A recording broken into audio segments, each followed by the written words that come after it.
This week on The Wheelhouse, the Electoral College, maps, the math, and much more.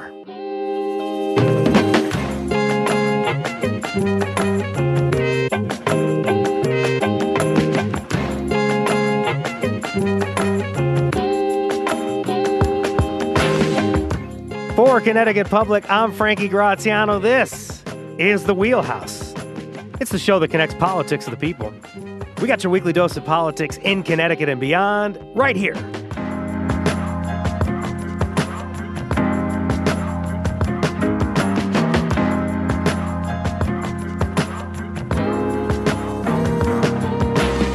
The Electoral College.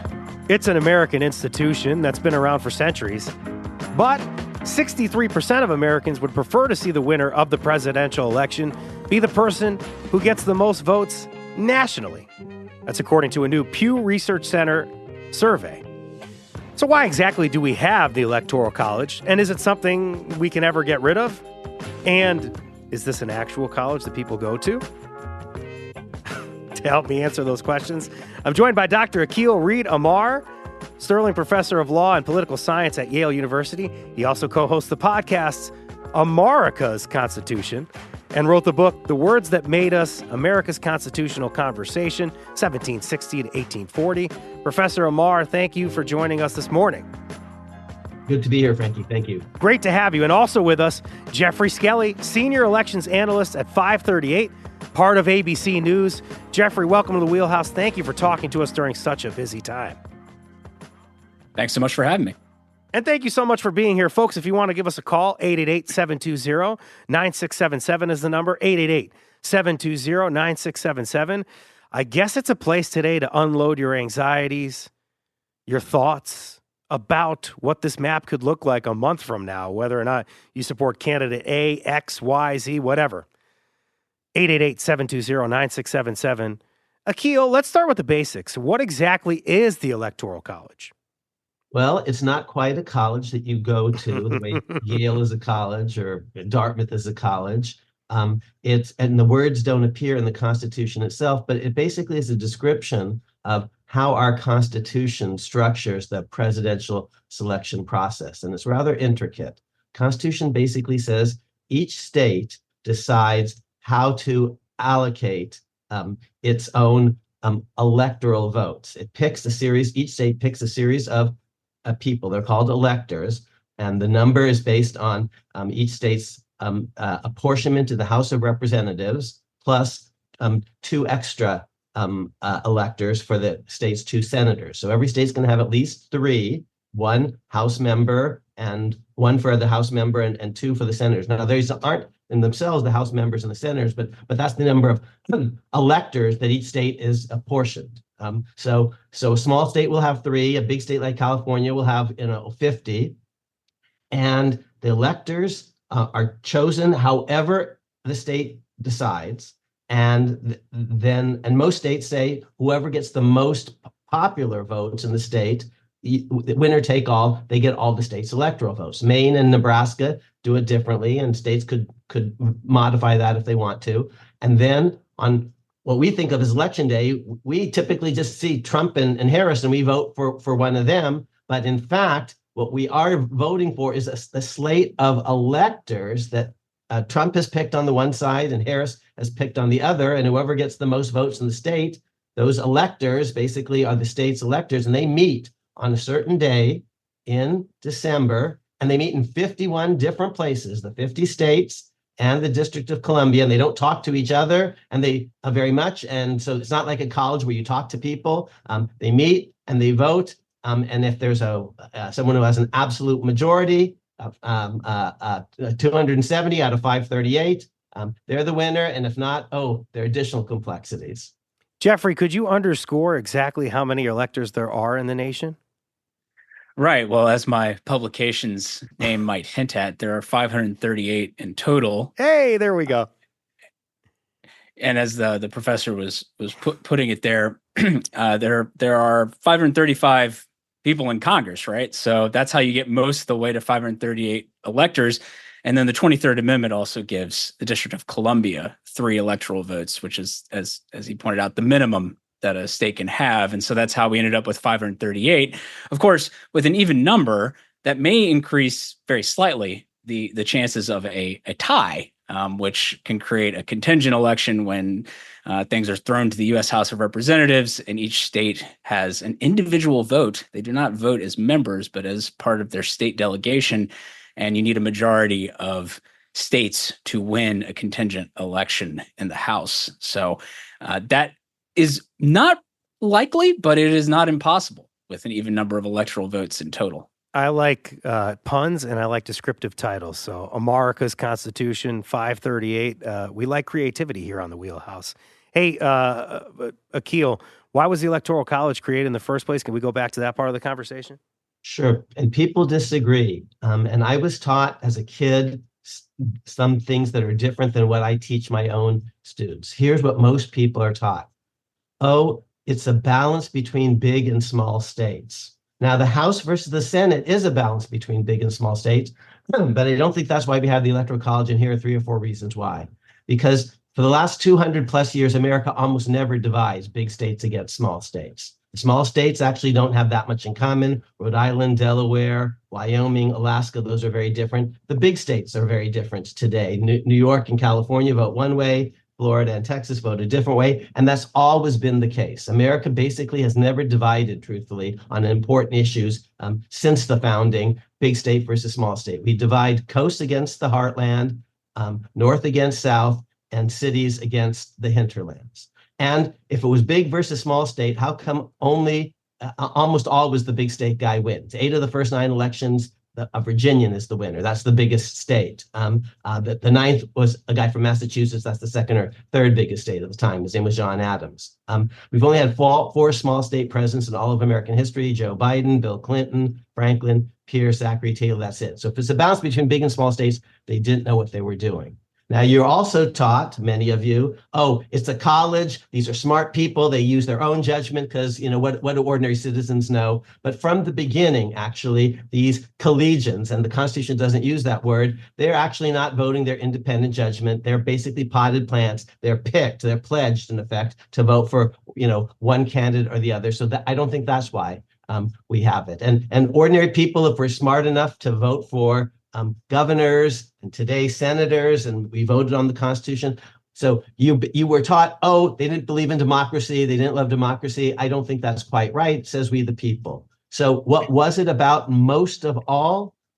One variant is, well, you might know enough about your state to know who's a good governor, but who's a good House member, but how do you know who's good in some other part of the country? Well, national political parties are going to tell you, about that. So I say in one word, it's mainly about slavery.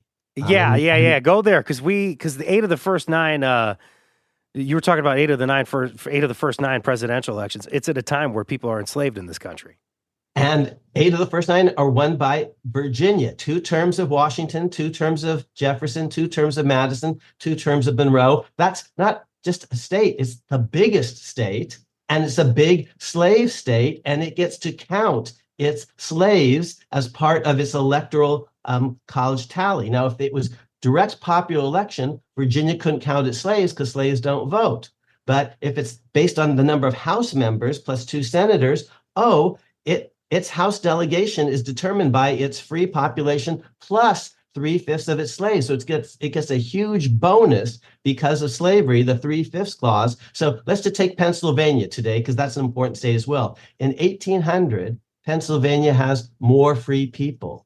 It has more than Virginia. It has more voters than Virginia, but it has fewer electoral votes than Virginia because Virginia is getting this 3/5 bonus. And so almost all your early presidents are coming from slave states or are Northerners who play nice with the slaveocracy. So I think at the founding, it was all about 3/5 in slavery. That was the biggest explanation for the thing. And Virginia, unsurprisingly, is the big winner, which, to repeat, is not a small state. It's a big state, the biggest. Oh, and it has a lot of slaves. And Pennsylvania, in fact, is getting a raw deal because it has more free people, more voters, because it's got lower property qualifications for voting, but fewer electoral votes. Jeffrey, because of what we're talking about here with small state, big state, and a lot of the things that Akhil Amar has outlined here, do you see where this could be waning nationally, plus with the 24/7 news cycle and how we question everything, I guess, in America in 2024? Or has it always been somewhat contentious anyway? I mean, to Akhil's point, there's not really. I mean, I think there's a slight bias in the Electoral College because every state's guaranteed 3 electoral votes, right? And Wyoming, actually, its population is below the average U.S. House representative seat population. Like if you average all 435 across the population of the 50 states, Wyoming is below that. And so Wyoming is guaranteed 3, though. And so in a sense, if you had a national popular vote, Wyoming would not have as much power as it does in the Electoral College because it's one voter would be worth 1 vote in a way that right now it's voting power. I think I've seen calculations that it's like worth 66 times or something as much as a Californian's vote, just because of the fact that Wyoming is guaranteed 3 electoral votes. Now, to the point that not all small states are the same. I mean, you definitely have a number of Republican-leaning small states, particularly in the western part of the country. You know, the Dakotas, Wyoming, Idaho, Montana. All of those have 4 or fewer electoral votes.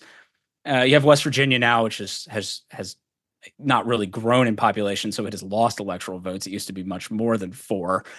But then you also have, Rhode Island and Delaware, Vermont, and New Hampshire to some extent that are Democratic leaning or quite Democratic. So there, in terms of like the trade-offs of who is benefiting, if you will, like key bono from the Electoral College, it's not automatically favorable to one party or the other. But it is true that in the last 2 elections, in 2016 and 2020, so sort of in the Trump era, if you will, and we're still in that clearly here in 2024, you saw Republicans actually have a bit of an advantage in the Electoral College. And the way of seeing that is if you line up all the states and the District of Columbia, so the 51 voting entities in the Electoral College, by how Republican to how Democratic they vote, and you find the one that put the winner over the top, gave them their 270th electoral vote. That state is what we call the tipping point state. And if you look at how the tipping point state voted relative to the country as a whole, in 2020, that was Wisconsin. That was the state that clinched Joe. Now, Joe Biden won states beyond that, like Georgia and Arizona, but Wisconsin was the one that put him over 270 electoral votes. But he only won Wisconsin by about 0.6 of a percentage point. But while he was winning the national popular vote by about 4.5 points. So the tipping point state, in essence, was nearly 4 percentage points to the right of the country. And so that essentially what you have is that most of the swing states have been, at least in the Trump era, slightly to the right of the nation as a whole, which gives the Republicans currently an advantage. This wasn't always true. In 2012, for instance, the tipping point state was actually a bit to the left of the country. So Barack Obama had a little bit of an Electoral College advantage. So this changes over time, and it has never been consistent in which party sort of has an edge. But given the coalitions of the parties right now, the Republicans seem to have a slight benefit from the Electoral College as it's currently sitting. We're getting fired up on a Wednesday morning. Nice roll to start the show. This is The Wheelhouse. I'm Frankie Graziano. You got questions about the Electoral College? Want to school you? Give us a call, 888-720-9677. Coming up, we're going to map out some election outcome possibilities with our guests. First, Connecticut Public having its fall pledge drive, trying to raise some money. Consider supporting the Wheelhouse and all your favorite programming with a donation. Visit ctpublic.org/donate. Here are 2 of my colleagues to tell you more.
This is The Wheelhouse from Connecticut Public Radio. I'm Frankie Graziano. Today we're looking at an institution as American as apple pie, the Electoral College. Joining me now, Dr. Akil Reed Amar, Sterling Professor of Law and Political Science at Yale University, and Jeffrey Skelly, Senior Elections Analyst at 538, which is part of ABC News. Join the conversation, too. Maybe you got thoughts about the ways the Electoral College helps or hurts us as voters. Are you somebody who would rather see us pick our presidents by popular vote? Call us up, 888-720-9677. All right, Akil, help me out. Help me understand who these secret electors are. There are, frankly, in general, nobody's from nowhere who never did nothing. Almost all your audience, you've got a really smart audience. If I met them and at a bar, and said, could you, name me a president or a vice president or a senator or governor, they'd reel off 10. And I said, now name me an elector in all of American history. Maybe they'd say Bill Clinton, who was a Hillary Clinton elector, but he was famous for stuff other than that. These are people, they're basically handpicked by the candidates themselves. And if the candidates do a good job vetting them, there are no surprises. Now, Hillary didn't do a great job vetting stuff back in 2016, so there were surprises. But generally, candidates pick these people. They're not even allowed to be senators or representatives. They're not the most knowledgeable people in the state. They're basically loyalists to the candidates who will, and the state decides which of the two slates is the winning slate, and that's based on which of the two major candidates typically is the winning candidate in the state. And every state except Nebraska and Maine, it's winner take all. This slate of electors, Nebraska and Maine are basically slight variants. It's winner take most rather than winner take all. Polls show that the upcoming election between Vice President Kamala Harris and former President Donald Trump will be a close one, but you created some predictions about which state could be the tipping point. We heard about the tipping point and how you said in 2020 it was Wisconsin. Before you tell me what could be in 2024, Jeffrey, can you help me understand how you make those predictions? Right. So 538 takes in all polling data, publicly available polling data that is released that we can find, and we use that information along with historical, past election results and other factors like economic sentiment and the economic growth and other economic indicators to build a forecast that basically shows the race is really, really close, is how it's turned out this time around. I think it is safest for people to understand that the election is essentially a coin flip as things stand right now. So that's sort of the shorthand version of what we do. And, we keep track. We have polling averages on our website for every state that has sufficient polling for one. So people can check that out. What is it? abc.com/538 and abcnews.com/538. Do my own plug here. And so you can see all those states, there's sort of 7 key swing states in this election, the way things are panning out. And basically all of them have margins in our polling average between about 0 and 2 percentage points, which is very close and well inside of sort of a cone of uncertainty about how things might play out in those states. So you have, Michigan, Wisconsin, Nevada, Pennsylvania, slightly with Harris in the lead. And then you have North Carolina, Georgia, and Arizona with Trump slightly in the lead. But these margins are way too tight to be really confident about what direction they might go. God, it's election season. We're hearing the words cone of uncertainty. I don't think I've heard that in 4 years. I love that term. abcnews.com/538. You're spelling out 538 there when you do that? Trying to help you with your plug here. We actually use the numbers. Oh, you use the numbers we too. We did it one time, spell them out, but now it's just, I think, honestly, it's easier for people just to use the numbers. Beautiful. And help me with your predictions here. Which state is most likely to be the tipping point here in 2024? Whatever year it is. So I want to preface this by just saying that there are a lot of potential outcomes in how this plays out. And just because the states were sort of in a certain order, if you were lining them up from most Democratic to most Republican in 2020, doesn't mean they're going to follow exactly the same path. But it is looking somewhat similar in the sense that Wisconsin is once again very important. Now, I will say in 2020, had Trump been able to win the election, he would have needed Pennsylvania to win. And so that would have been his tipping point state in an alternate scenario where he was able to win. So in a sense, 2020 actually sort of had a shared tipping point state so it wasn't just one state that did the job. Sometimes, in most cases, there's one state that would have done the job for both, but just by chance, because we're so basically because of that 270 number, 269, 270, and you need 270, 269 isn't enough.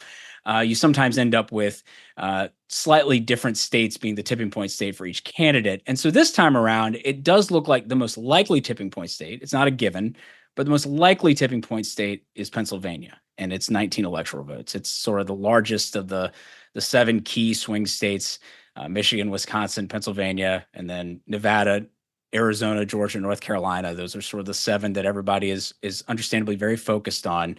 And so Pennsylvania, if you kind of look at the Electoral College math, you can see why this is so important. So for Harris, she sort of is in a position where she's got the upper hand in about 226 electoral votes worth of electoral votes, or states and districts, because Nebraska and Maine, as Akil pointed out, split their electoral votes, and by the winner of the congressional districts as well. And so if Harris wins Wisconsin, Michigan, and Pennsylvania, that adds exactly what she needs, 44 electoral votes to get to 270 on the dot. For Donald Trump, if he's at about 219, in terms of if you're just looking at places where they seem to have a lead, seem to have a slight edge, and then knowing that the other places are more uncertain. For Trump, if you add Georgia, North Carolina, and Pennsylvania, that adds the exact 51 votes he needs to get to 270. So you can see how Pennsylvania becomes very important here in terms of just the Electoral College math, back of the envelope Electoral College math. A lot of pressure when you're thinking about Pennsylvania and you start to add up those scenarios. Hey, Akil, I'm sure you're thinking of the map now that you've kind of outlined historically what the Electoral College looks like and what it means for America. Are there any particular states you're paying attention to? Are you thinking similarly to what Jeffrey's thinking and outlining here? I am, and that's because I'm a total geek wonk, and I check. Love geeks, love wonks. 5 times a day, and there's this thing he didn't refer to it. It's connected to the tipping point. It's called the snake. It's a really cool graphic. Check it out. They do these amazing things called Monte Carlo simulations. I'm not going to go into all the geekery here and wonkery, but it's a spectacular site. I'm a huge fan of its founder, Nate Silver, way back in the day. Just want to so I do think Pennsylvania is key. I want to make one addendum to what my friend Jeffrey has said, which is, the tipping point state has, in the last few years, been 3 or 4 percentage points to the right of America.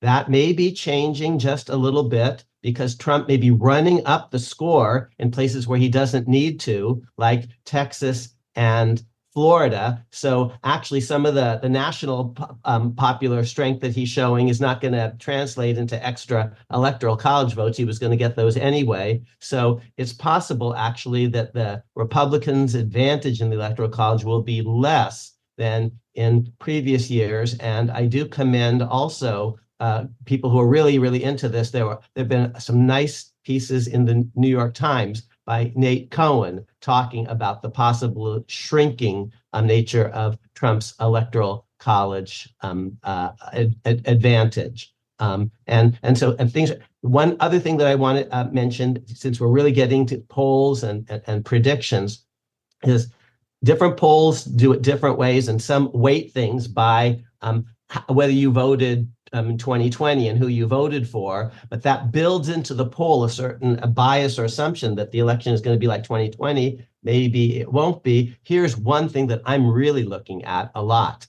college kids, because they some of them weren't eligible to vote in 2020 because they were 14, 15, 16, 17. Well, now they're 18, 19, 20, 21. They're eligible to vote.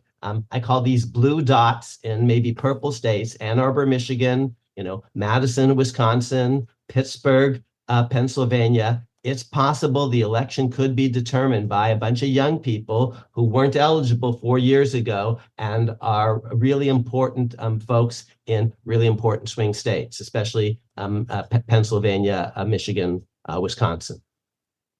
Jeffrey, Carolina.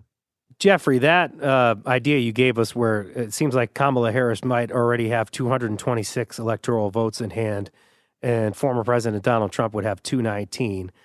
Plus, you're looking at the fact that even though the former president could win Georgia and North Carolina, it seems like now North Carolina might be up for grabs. Arizona and Nevada have been in the last couple of election cycles. And sometimes we even hear about Florida as well. So does that kind of point to what Akil says about the potential for a shrinking electoral college advantage for Republicans? Yes, as Akil nicely put, there's been a lot of discussion about how polling works and whether or not we're picking up real large, actual significant changes in the electorate.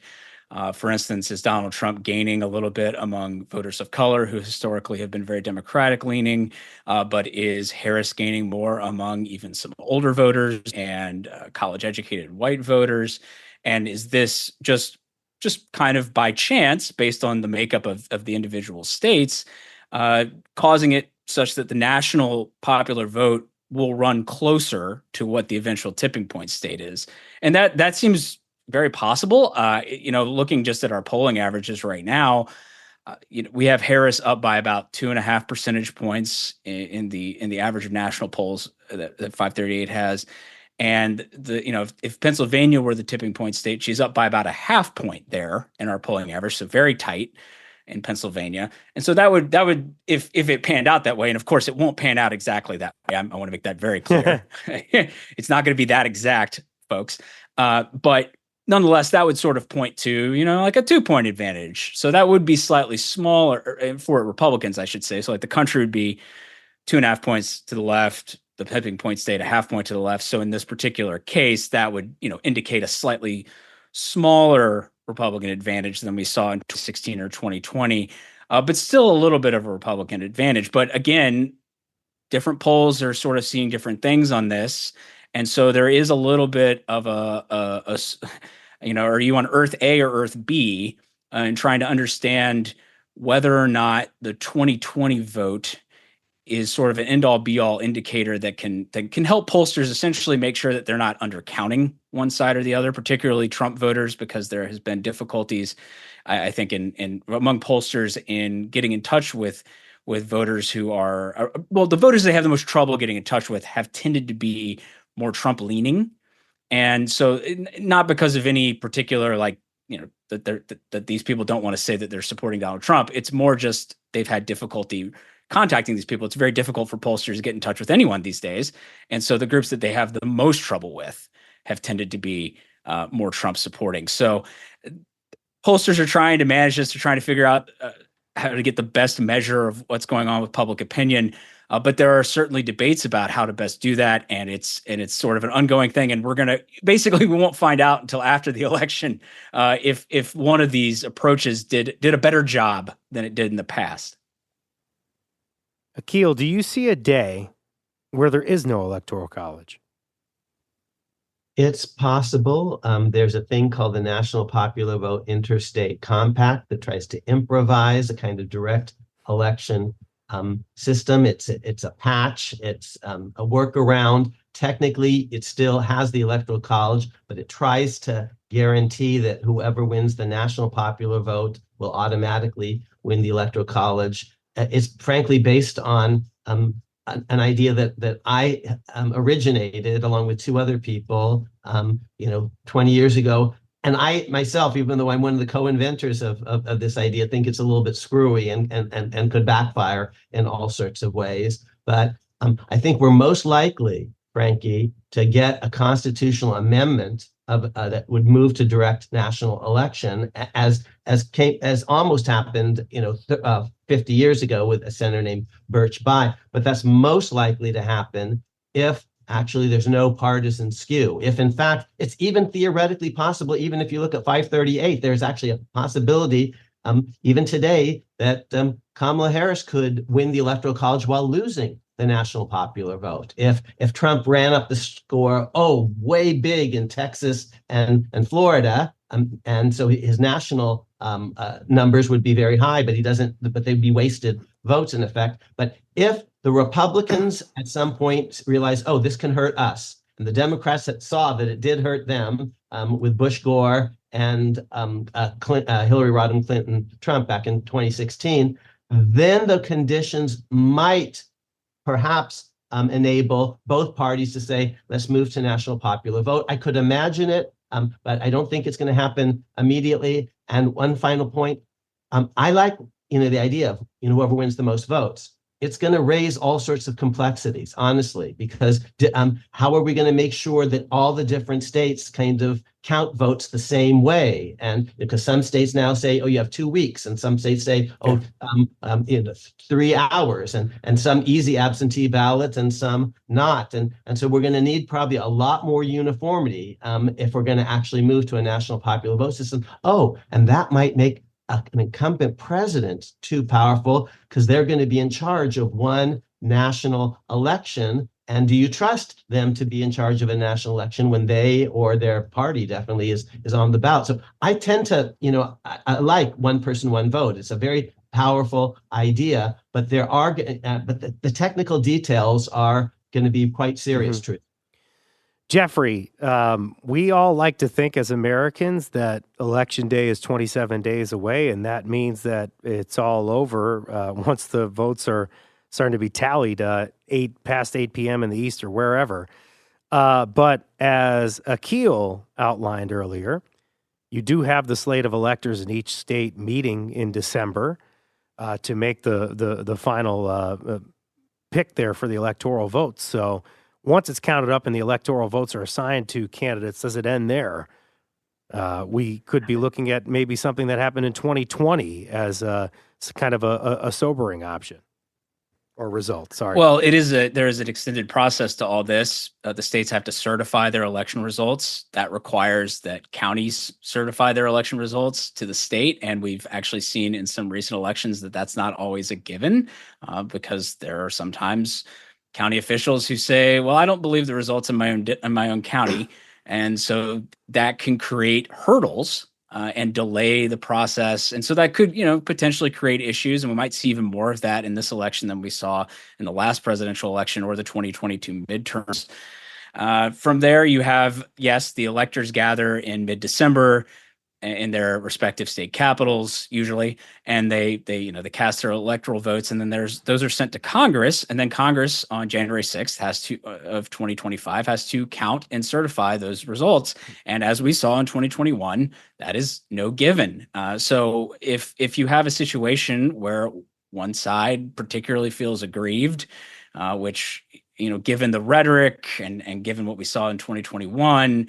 And then the fact that Donald Trump has once again said that he, it would not necessarily respect the election results, there's certainly a real danger of that situation arising again. Now, I do think it's worth noting that this time around, Donald Trump is not the incumbent president, which was different in 2021, as he was leaving office essentially when this was all happening.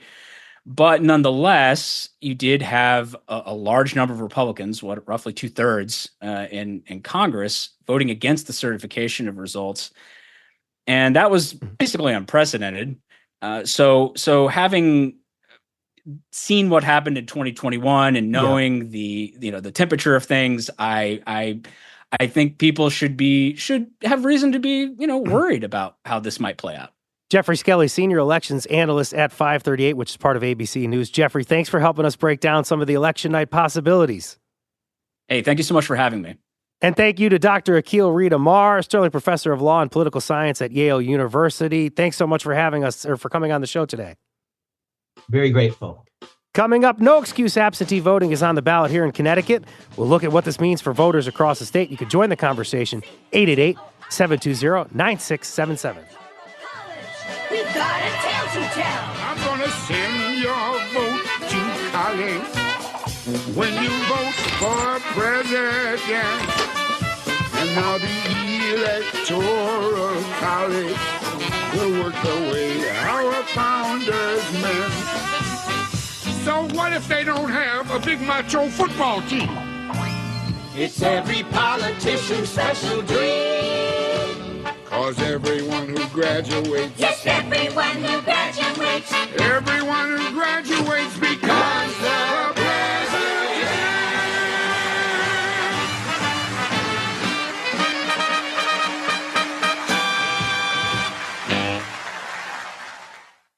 This is The Wheelhouse from Connecticut Public Radio. I'm Frankie Graziano. Next month, you're going to be able to vote for president, and it'll all come down to how many electoral votes each of these candidates earn. As we've been covering on The Wheelhouse lately, talking to candidates. You can vote in Connecticut on 5 U.S. House seats and 1 Senate seat. Also in Connecticut, a ballot question. That's where we're heading now with John Moritz, state reporter at Hearst Connecticut Media. Good morning, John. Good morning. Thanks for having me. So glad to have you on, and I want to start by reading this prompt voters will see on ballots in Connecticut next month. Shall the Constitution of the state be amended to permit the General Assembly to allow each voter to vote by absentee ballot? How did this get on the ballot in November? Yeah, so for a little bit of background, absentee voting in Connecticut is currently limited to people who, they might be sick, they might be out of town. If the election day happens to fall on a religious holiday and the religious beliefs prevent them from turning out to the polls on that day, they can request an absentee ballot from their local town clerk and vote absentee that way. What lawmakers have been trying to do for a number of years is open that up so that essentially you can go through the absentee voting process with no excuse. If, for any reason that you might have in your mind, you can request an absentee ballot. And in 2023, they actually voted to put this constitutional amendment before the voters in these upcoming elections. So that's how it got on the ballot, was through a vote of the legislature. So we have the vote of the legislature that got this on the ballot, but now, of course, as election day comes, we might be seeing differences in opinions over what lawmakers think about it. Can you start with what proponents think about it? What do Democrats think about it? Yeah, so Democrats argue that generally they favor, expanding voting options, making it easier to vote, that getting rid of the need for an excuse will just make it easier and encourage more people to vote, whether they want to show up in polls in person or whether they want to vote absentee. A couple of years ago, they put a similar amendment on the ballot that opened up early voting, which some of your listeners may have had experience with earlier this year. Probably not that many, because we've seen the initial rollout of early voting has had very, very low turnout in Connecticut. But that's one option that they gave to voters recently. Republicans have actually been split on this issue. If you go back and you look at the vote in the legislature that put this on the ballot, there were a couple of Republicans who crossed party lines and did support it. But generally, when you talk to Republican lawmakers, they raise concerns about one issue in particular, and that's what we've all seen the last couple of years in Bridgeport with, election workers being accused and even charged with election-related crimes, specifically around absentee voting in the city of Bridgeport. So that's kind of been Republican lawmakers' argument, is that we need to fix what's going on with our current absentee voting system before we go about expanding it. Matt Blumenthal is a Democratic state representative. He says increased access to absentee ballots would increase the security of our elections. It'd kind of go against what happened in Bridgeport. Let's hear what he had to say. Our complex, narrow system of absentee voting currently actually incentivizes fraud and misconduct. First of all, because it's a trap for the unwary, but also because it encourages and provides an opportunity for unethical campaign staffers to deceive or scam voters into voting absentee when they're technically not eligible under our laws. And then you talked to, I think it was Vinnie Candelora, who's kind of, as I understand it, trying to keep this like kind of, not necessarily under the rug, but not necessarily talking about it or spending money at least to try to go against this. Yeah, so Vinnie Candelora, he is the Republican minority leader in the state House of Representatives. Both him and the Senate minority leader that I spoke to, their argument is basically, we're talking about this to voters when we go door to door, on our legislative races, but they're not necessarily putting money in for a dedicated separate campaign. They're focused on their races and their state legislative, a couple toss-up state legislative races. There is a group, a coalition that's formed on the yes side that has done some small spending, purchased billboards around the state that you may have seen, encouraging people to vote. And who's yes in that coalition?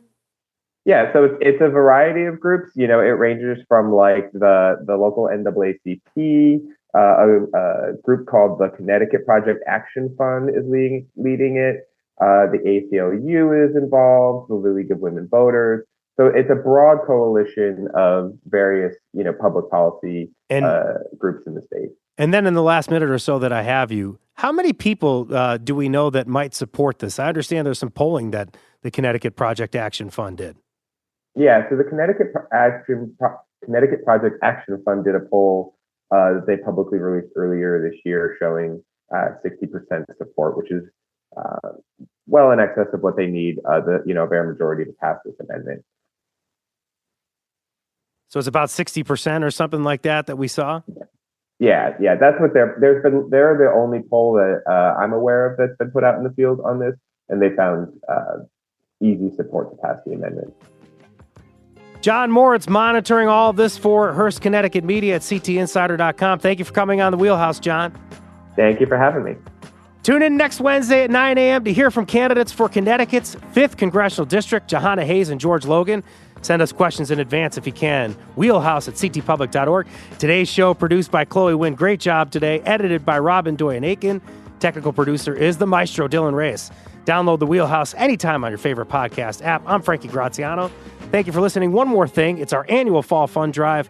Think about how important it is that we connect you to the candidates making decisions in your city or town. Then consider supporting us with a donation. You're going to hear more about this from two of my colleagues.